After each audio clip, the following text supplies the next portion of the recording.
fellow jazz enthusiasts around the globe, Sandra Sherman here. Greetings from Austria. This jazz guitar tutorial is all about improvising in the Dorian scale. I'm going to be teaching you the fourth pattern today. We'll learn how to outline the minor 7 chord and also add some chromatics to it. I'll teach you several Dorian lines, and at the end of this lesson we'll put it all together to create a nice little Dorian solo. I'm going to show everything slowly and easy, and there is also a slow tempo version of the solo towards the end of this lesson. Of course, I've also made tabs and backing tracks which you can download from one of the links down below the description. Please read the sentence next to the links. All right, let's get started.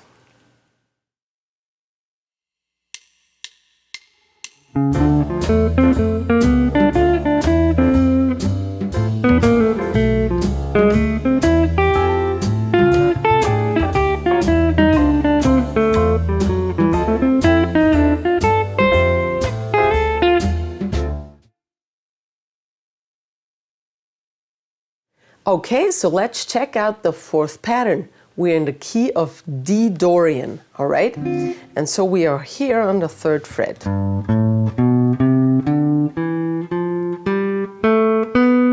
Then we move to the right and finish our pattern. All right, now what can we do with it? Let's learn some general rules before we learn licks and lines by heart without knowing what to do with them. I don't want you to be a player like that. All right, so the first thing we have to know is that the D minor 7 chord is the chord associated with the D-Dorian scale. And we got one here. Here's a D minor 7 voicing. 5, 3, 5, 6 of the inner 4 strings. All right, now we want to emphasize, we can use all of the scale tones and chromatics, we can use any tone we want basically, but we have to emphasize on the chord tones, on the beats usually, and we often land on chord tones. So here are already 4 possibilities to land a line or to play around a line, but there is more, and that's achieved by playing the arpeggio. Okay, here's the arpeggio of D minor 7 chord, of the D minor 7 chord. D, F, A, C. And here's the next octave.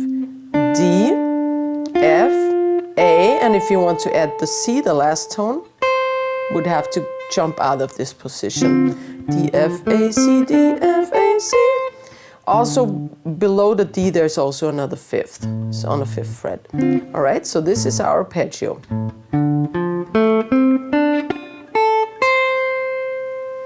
All right, and now let's learn some licks and line, and also gonna explain what I did there, okay? All right, here's our first line. I'm gonna explain it to you first and then play it along with the playback so you hear what it sounds like in context. All right, let's get started.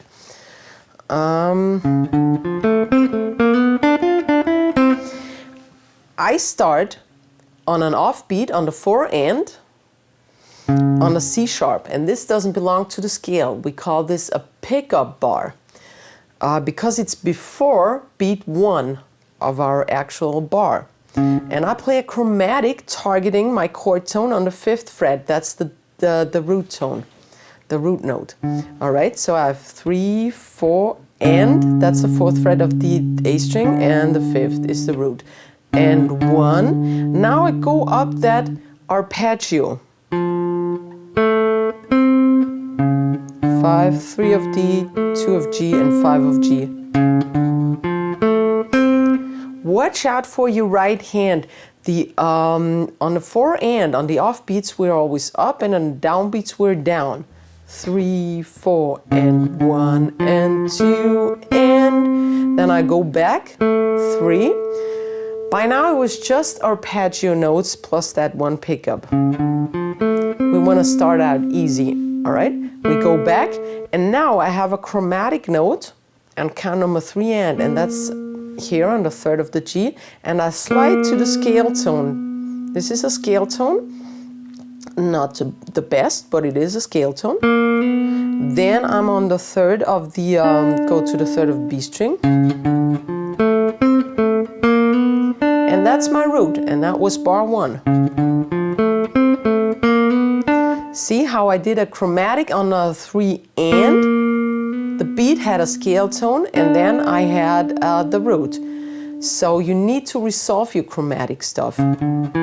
Sorry. And now I play around the arpeggio again. This time I'm on the 6th of B string. That's a third of the chord. Back to the root.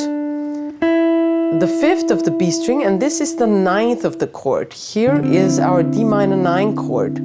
All right, and so this is a really beautiful, not chord tone per se, but coloring tone, tension. And then I go back to the 5th of the G string, and this is our last note, and it's the C. It's a chord tone. It's the 7th of the chord. So what I did here, I played around the arpeggio, adding the 9th in between, and we land on count number 2 and. We like to land on ands, on 1 and or 2 and. That's the most common way to end a phrase. 1 and 2 and. All right, sounding. It would sound boring landing on a beat, unless you play a motif maybe. All right, and next, here is the full line with the playback.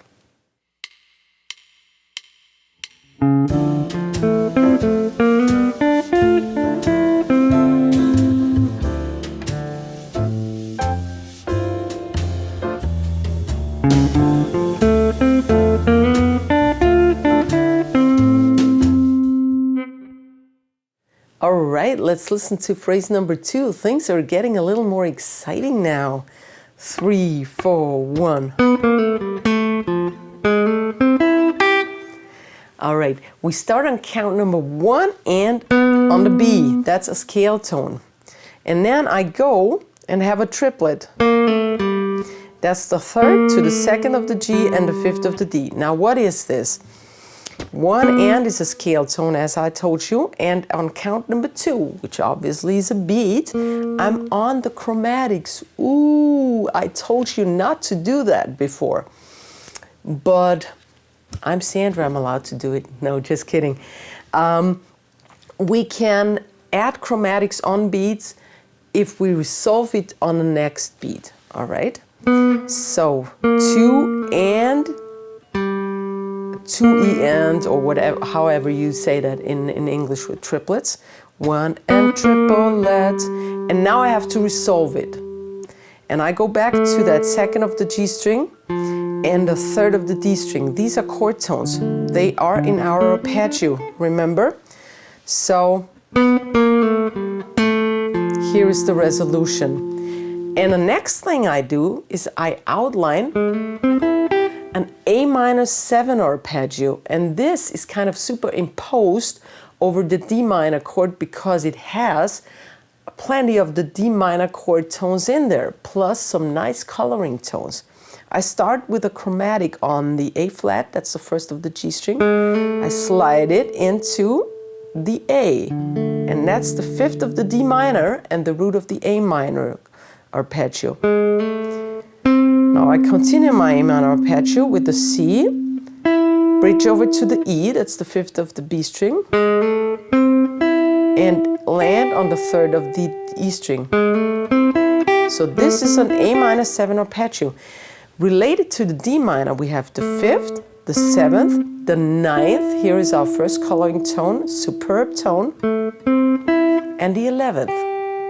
Features is a mixture of, actually it's this chord, D-9, 11. All right, and here's the entire lick or line with the playback.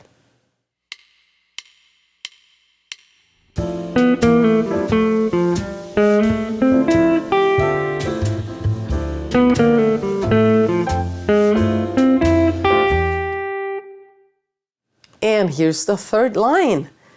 1, 2, 3, 4. Ooh, there's a lot of chromatic in there, and I can tell you already, I break the rules a lot of times again. We start with a chord tone. The 6th of the B string is the 3rd of the other chord. I start on beat 4 and, but this time it's a syncopation, which means I let it ring into the beat, into the next beat, into beat 1.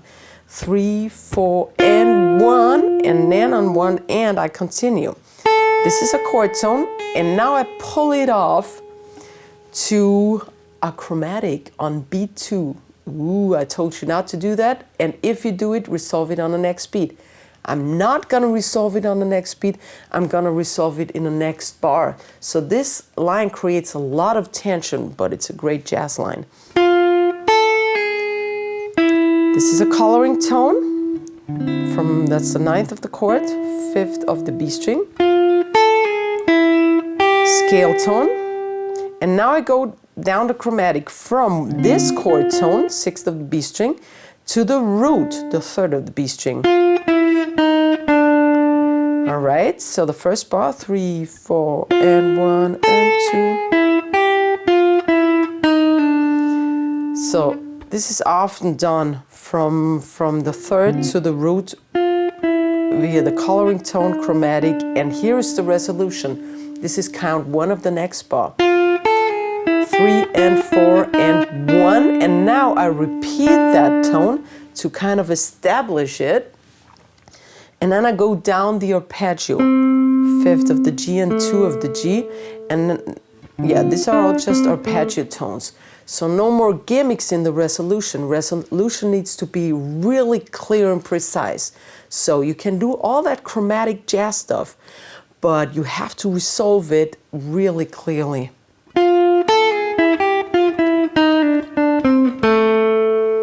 All right, and now let's hear that with the play along to hear it how it sounds against the D minor 7 chord.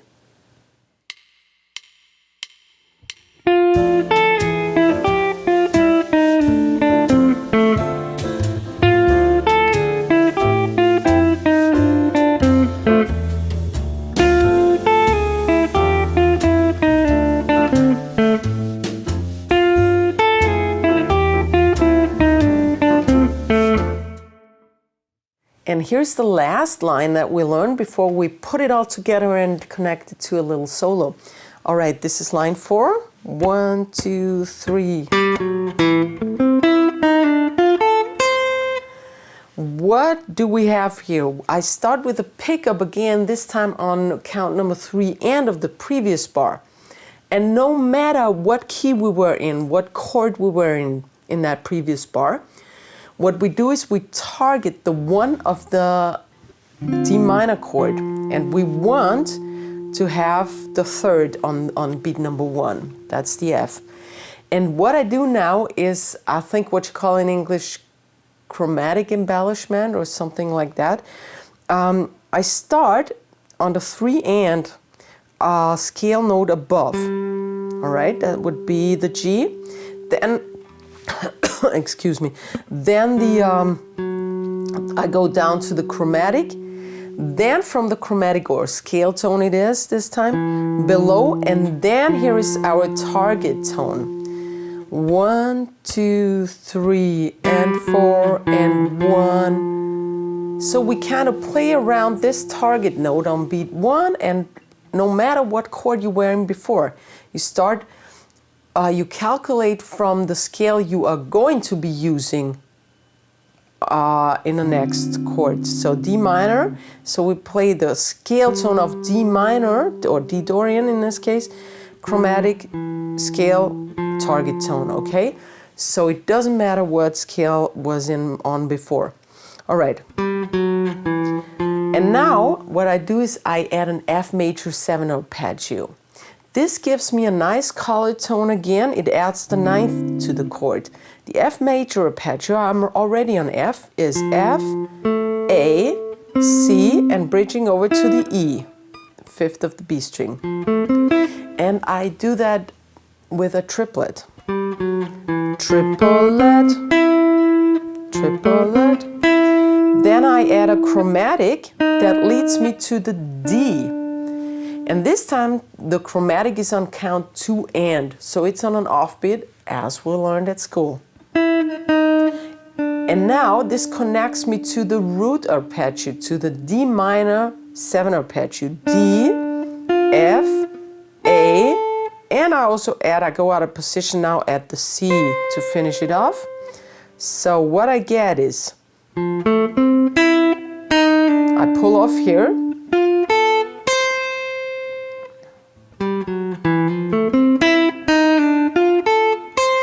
and then I end the whole phrase by chord tones again. I add a chromatic to slide into the chord tone, 4th to 5th fret, and then go to the 6th fret. These are arpeggio notes, and I use a chromatic to slide into them. All right.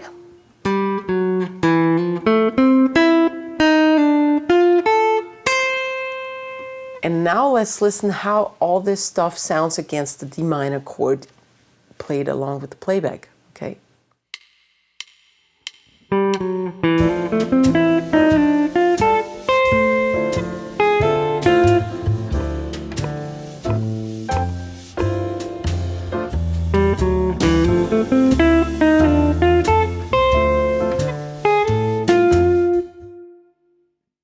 Now if we connect all 4 lines together in a row, what we get is a nice little 8-bar solo.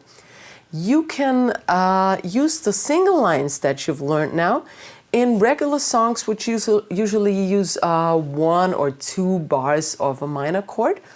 And the whole 8-bar solo, you could use it for songs, for modal songs, like So What or Impressions. All right, here it is.